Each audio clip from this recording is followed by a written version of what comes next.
Hey, this is Kevin Kelly, and you are listening to the Stardom Cast.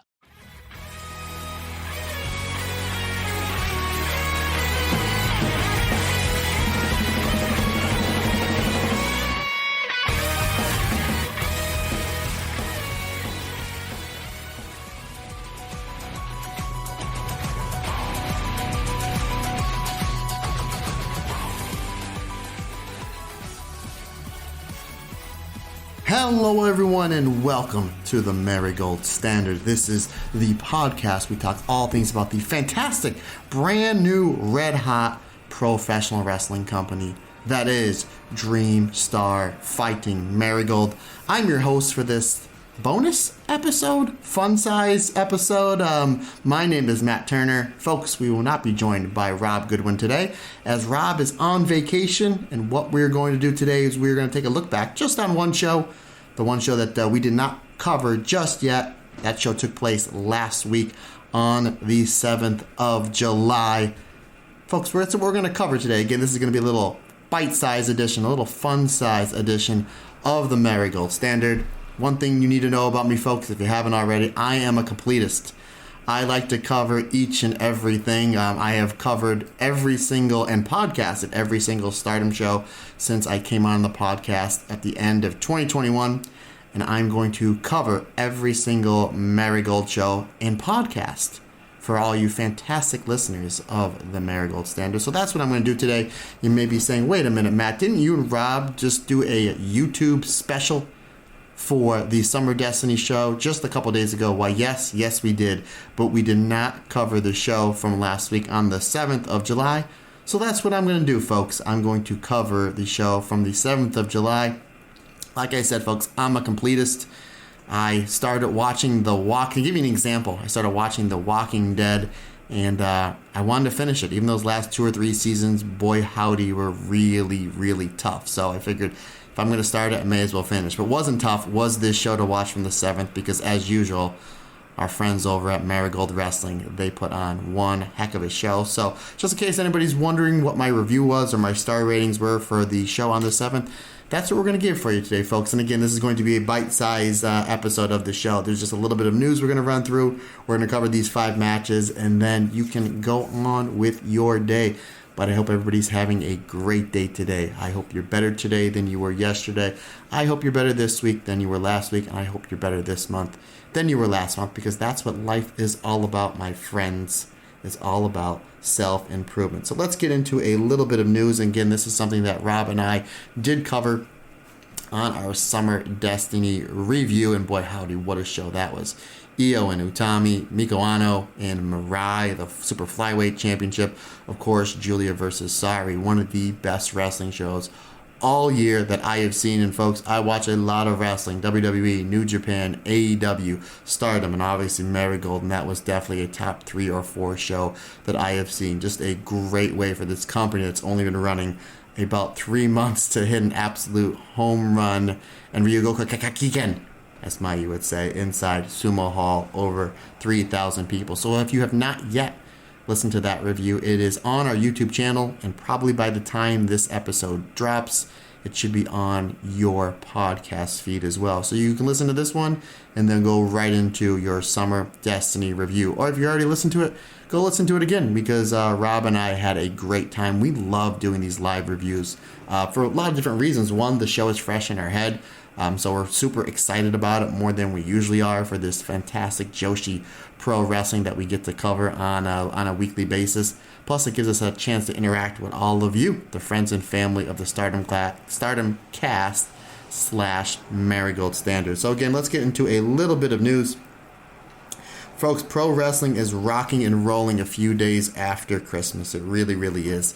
We made mention on the Stardom Cast and the Marigold Standard a few weeks ago of all this great wrestling that's going to be emanating around the Tokyo area, that's leading us to the Tokyo Dome show January 4th.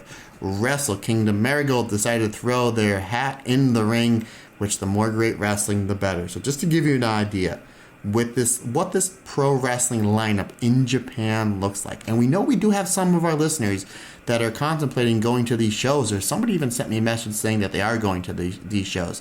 If you're going to these shows, let us know. Drop us a line. You know how to get a hold of us.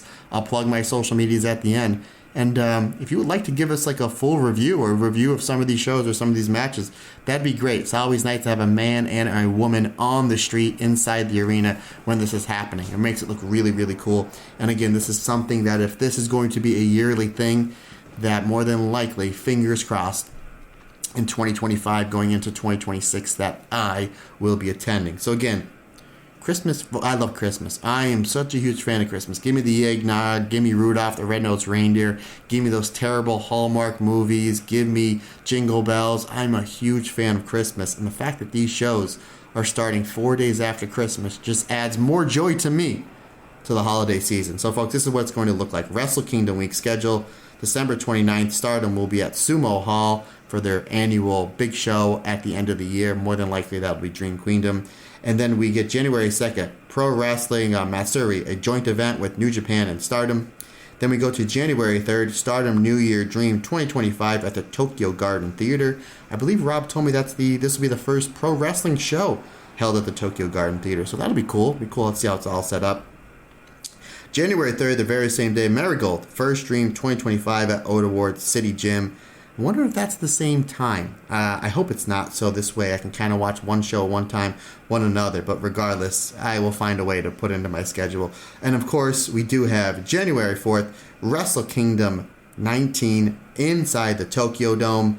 And then January 5th, we stay inside the world-famous Tokyo Dome, my dream venue to see pro wrestling. And folks, I'm hoping to get there in 2026. Wrestle Dynasty, featuring New Japan, Stardom, AEW, CMLL, and Ring of Honor. And then we wrap it all up with a nice cherry on top with New Year's Dash going on on January 6th. That'll be taking place for the New Japan promotion. Also, we did get at Summer Destiny. What a great show. For a lot of different reasons, we do have Marigold and me running their own version of the G1 Climax / 5-Star Grand Prix. That is going to be called Dream Star Grand Prix 2024. So literally as we're getting to the tail end of the 5-Star Grand Prix, Marigold's giving us a nice little round-robin tournament. Obviously, we don't know how the brackets are going to be announced. We don't or what they look like just as of just yet. As of this recording, we don't know who's going to be in it. We don't know how many blocks there's going to be. But we do have the schedule.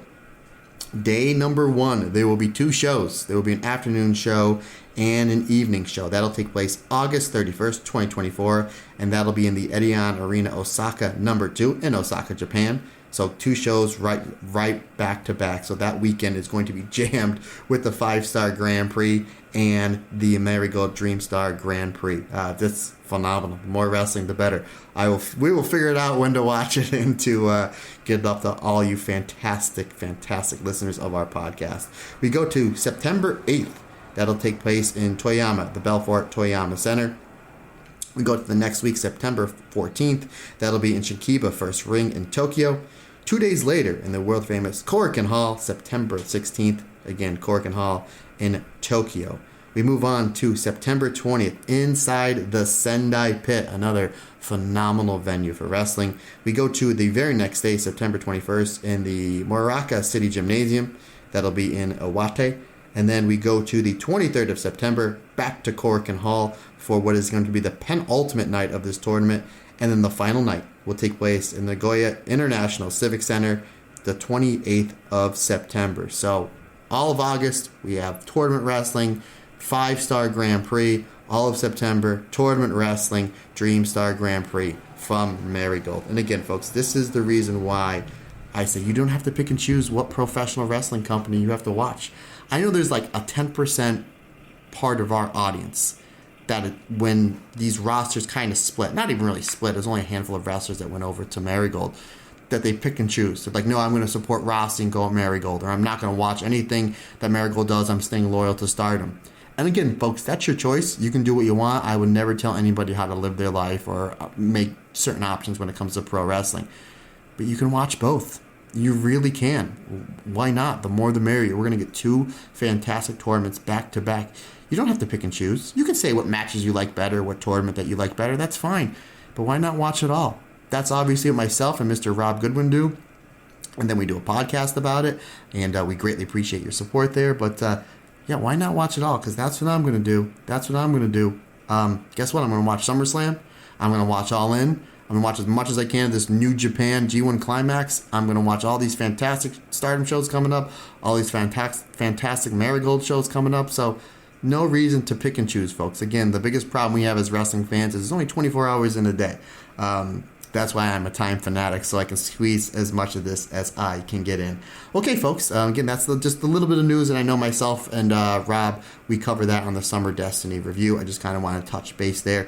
And again, 5 matches, 1 show to review, and thanks to my main man, Darren Chatton, that was able to get me the numbers for this show that took place on the 7th of July. Summer Gold Shine, 245 people, and the match are as follows.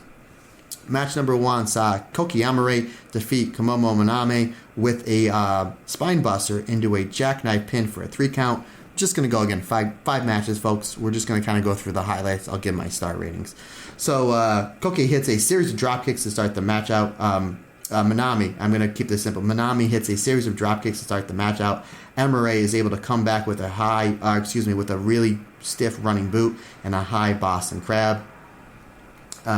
Manami comes back with a headlock takeover and rolls over into the armbar. Rob has put that over quite a bit the last 2 or 3 shows, how Komomo Manami is able to use a lot of her technical wrestling to float over into the armbar, and it was really apparent here on the taller Coco Amare. I thought that was really good. Manami is able to get a few roll-ups for a 2 count. Eventually she does lock Coco Amare inside the Niigata lock. However, we do see Coco Amare is able to come back with a series of strikes and hits a big spine buster and do a jackknife pin for a 3 count.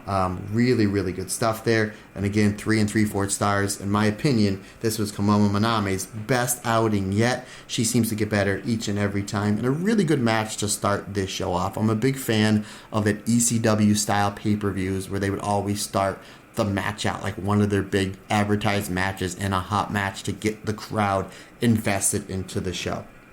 Speaking of good matches and a wrestler that I'm blown away with each and every one of these shows, Myla Grace, such an improved wrestler over the last 2 months, taking on Natsumi Showazaki. Obviously, Natsumi Showazaki, we're building her up for her obvious Super Flyweight Championship or Flyweight Championship coming up in a week's time. That obviously, spoilers, that she winds up winning. We get great technical wrestling between the two to start. Myla Grace with some creative offense.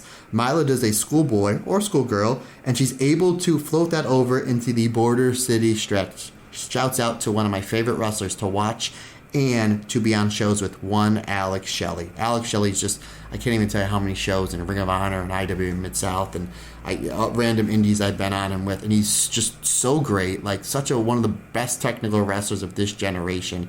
Him and Chris Sabin at the Motor City Machine Guns, chef kiss to those two. Those two are great. Supposedly they signed with WWE, and good on them. Get that big WWE money, get on the big stage.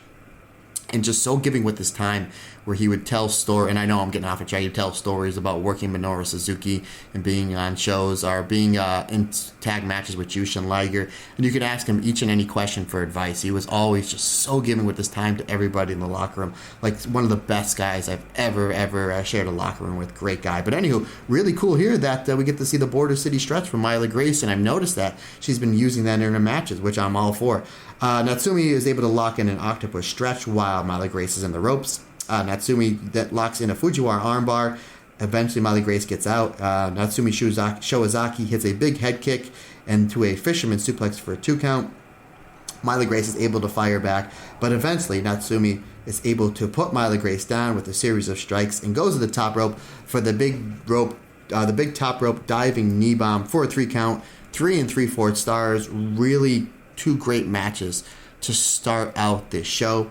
And then we go to match number 3, the super rookie, Victoria Yuzuki, taking on the other finalists in the Super Flyweight or the Flyweight tournament, and Misa Matsui.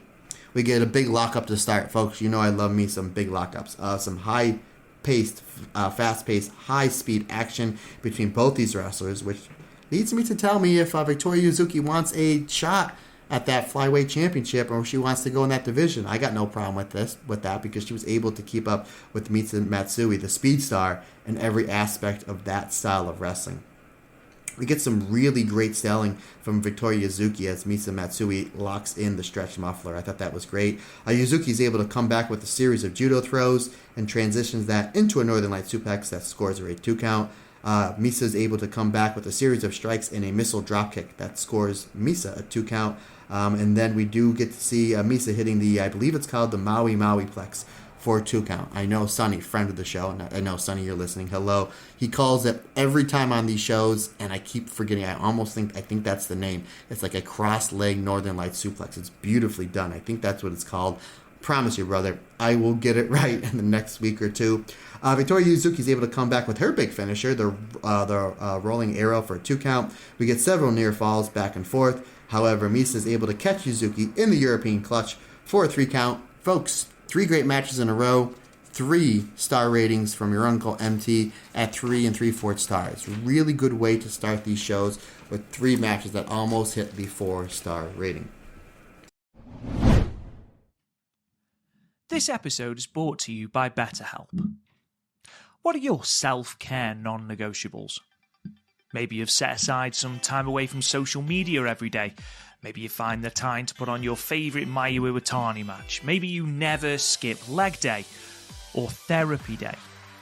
When your schedule is packed like Ryogoku with kids' activities, big work projects and more, it's easy to let your priorities slip.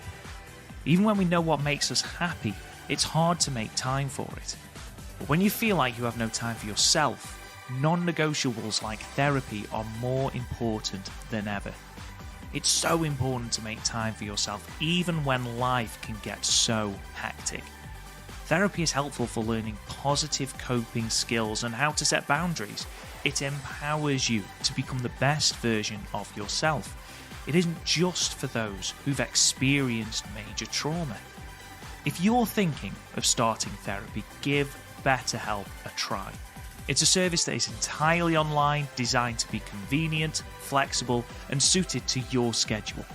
Just fill out a brief questionnaire to get matched with a licensed therapist, and you can switch therapists anytime for no additional charge. Never skip therapy day with BetterHelp. Visit betterhelp.com/stardom today to get 10% off your first month. That's BetterHelp, HELP.com/stardom. And now back to today's episode.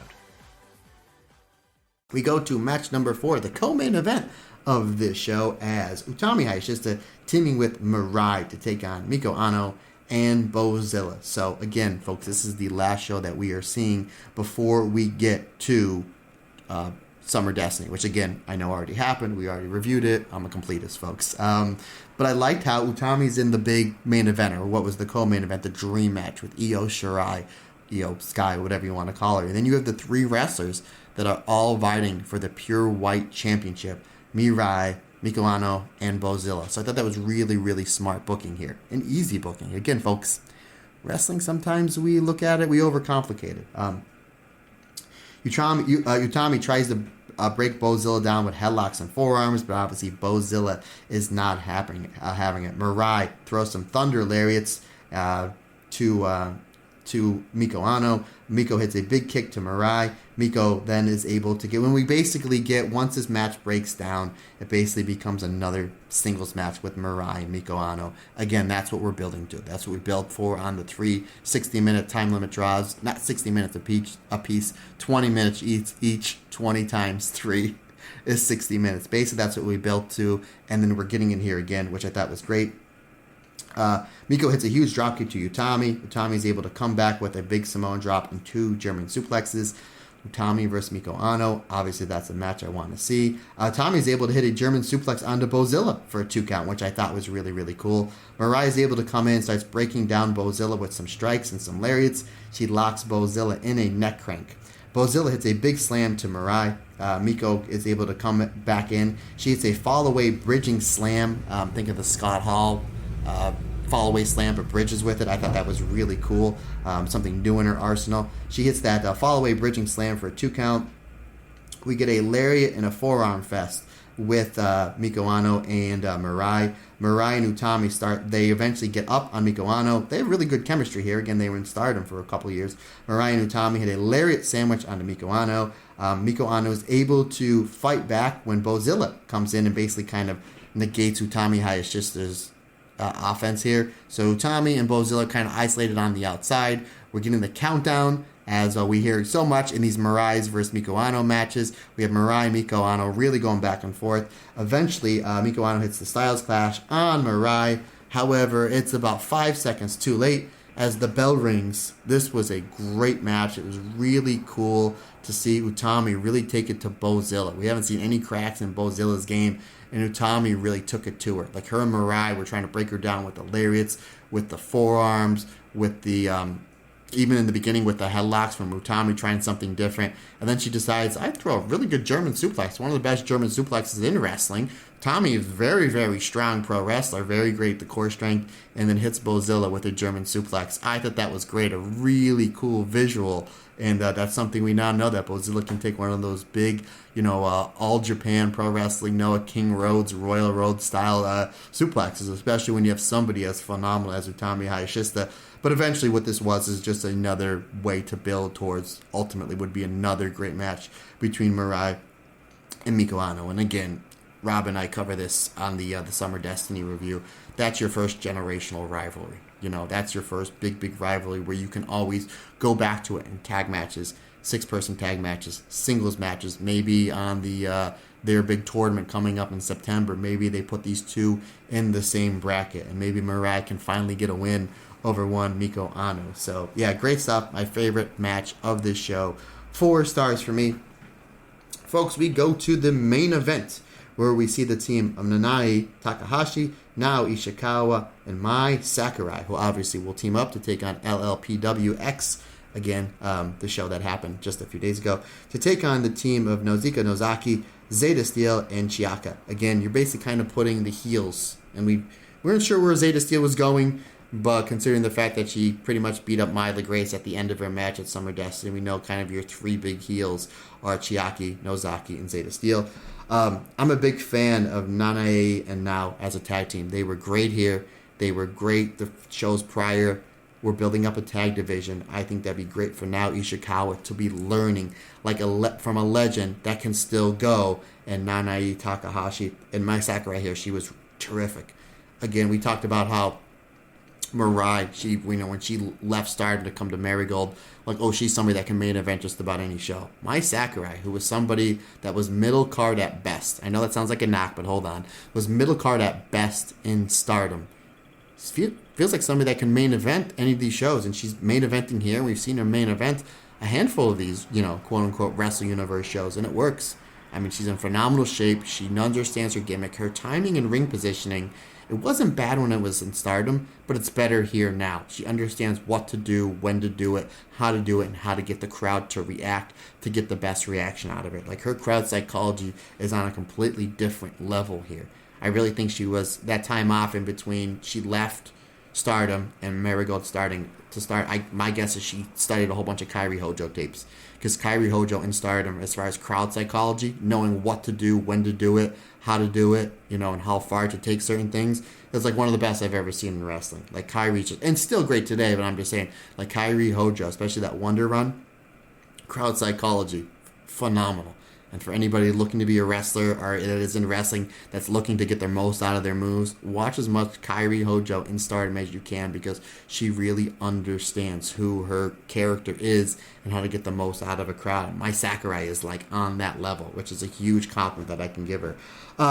Eventually, though, we do get Chiaki cuts the ring off on Ishikawa. Ishikawa really seems like to be the seller. Basically, she seems to be again, I'm old school, the Ricky Morton of this tag team, where she's cutting the ring off. She's getting sympathy from the crowd. It's a really great spot for her, because eventually she does fire up, and now Ishikawa has really great fire.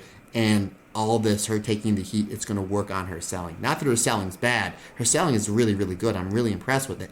But it's only going to get better. This is the psychology that we have. And then eventually the hot tag goes to Nanae Takahashi, who's an absolute killer. Makes sense, right? And then obviously Nanae, she can work the apron with the passion. I know sometimes Rob and I kind of joke a little bit about how loud she can be in a match, but when you have your opponent taking heat and you're a clear babyface tag team, that is a really good thing because you can really work that apron to get the crowd invested. When then they make the hot tag the hot tag, it just means more. You're going to get more out of the crowd. So really good stuff there. Again, hot tag to Nanae Takahashi. Eventually, they all beat up on Chiaka. We get triple chops from Nanae now and Mai Sakurai on the Chiaka. Nanae puts her in the figure 4 leg lock. We get Mai Sakurai and Nozaki with some really great exchanges. And we've seen this in a handful of shows with these forearms and these boots back and forth. I really, really like their stuff. I would like to see them have a longer program. I don't know. I think it looked like they were going to do Nozaki and Julia. We don't know how much longer Julia is going to be over Marigold before she goes over to WWE and NXT. But I would love to see Mai Sakurai and Nozaki in a program because all their exchanges on all these shows I'm really, really invested in. Nozaki eventually hits a superplex onto Mai Sakurai. Nanae comes in and she hits a superplex onto Nozaki. Eventually the ref gets pulled. Chairs get involved. This gets wild. This goes all out of control. Nanae Takahashi hits the superplex onto Zeta Steel. Can't even read my own handwriting. Eventually, this gets all sorts of wild. We get chairs involved, which makes sense because, again, Zeta, Chiaki, and Nozaki, they are the big heel tag team. Eventually, though, we do get Zeta Steel on the back foot. Mai Sakurai, I know he's not on the show, folks. She hits the top rope elbow drop. The Rob Goodwin elbow drop. Onto Zeta Steel for a 3 count. Really good match. I like the psychology here. I like how we're building Mai Sakurai up to be a baby face, but kind of in a different way. Again, her crowd psychology is completely different and better completely from what it was 5-6 months ago. I love the improvement that is Mai Sakurai. 3 3/4 stars. Really good match to end this show and sent us ready to rock and roll to Summer Destiny. And again, folks, I know that show happened already a handful of days ago and the review is up. But, I just wanted to review this show. I know when me and Rob were talking off air, and again, if you joined us for the live stream or if you listened to it afterwards or, you listen to it on YouTube or on the podcast feed, I did make mention that because we were supposed, that was the general idea, we were going to cover the show from the 7th real quick before we went to Summer Destiny. Obviously, we had so much to talk about, we just didn't get to it, so that's why I figured, let me review this show. Let me, be a completist. I have all my notes down here. I just think I owe it to the fantastic wrestlers of Marigold, considering the fact they're in this ring and they're putting their bodies on the line for our entertainment. So I owe it not only to these great wrestlers, the production crew, and everybody that works for Marigold, but obviously you, the fans, to do a review of this show. Because even though it was only 5 matches, I thought it was a great show. The opening 3 matches were terrific. Really great way to start the show. The tag match that went to the time limit draw with Miko Ano, Bozilla, Utami, and Mirai. That was great. And this 6-person tag to end the show was really, really done well. And again, I'm a big fan of Nao Ishikawa and Nanae Takahashi for several reasons that I just explained. So, folks, again, I'm looking at the time here. This is only about a half an hour. That's what I kind of figured it would be. I just wanted to cover this show, go over some of the news with you. So that's going to wrap it up for this episode, folks. Questions, comments, anything that you need from me, Matt Turner OF on the Instagram and or the Twitter is the best way to get a hold of me. If you want to shoot me an email, that's perfectly fine as well. The StardomCast22@gmail.com is the best way to get a hold of me via the email system. Folks, that's going to wrap it up for this episode. Again, Rob is on vacation, so obviously this episode, I'm sure you figured it out 25 minutes ago, is a solo episode from one Matt Turner, and the Stardom Cast will be a solo episode from me as well, where I'll be covering the 2 shows that happened over the weekend that were live streamed. The VOD show that happened on Sunday, the 13th. I don't know when that's going to be up, but I won't cover that till next week. I'll be covering, of course, the Sendai Girls, not the entire show, but the Sendai Girls and Wonder of Stardom double title match between Miko Iwata and Soriano. I'll also be covering Momo Watanabe versus Dash. And then, more than likely, if I can find the time to watch it, which I think I will, I'll be covering all the matches from Catch the Wave that are up on Stardom World. So this way, you get all of that. I don't know if there'll be any Io watch, just because I think Io and Kairi are selling the effects of the beating they had from Sonya Deville Shayna Baszler and Zoe Stark. So from what I understand, because they flew over for the Marigold show, is they're going to be staying in Japan for another week or two until the not the Stardom shows, the WWE shows in Japan. So we'll find out. Again, I'm recording this on a Sunday, so I will find out tomorrow if there's going to be an Io Kyrie watch. If not, I might just rewatch Io versus Utami and do it there.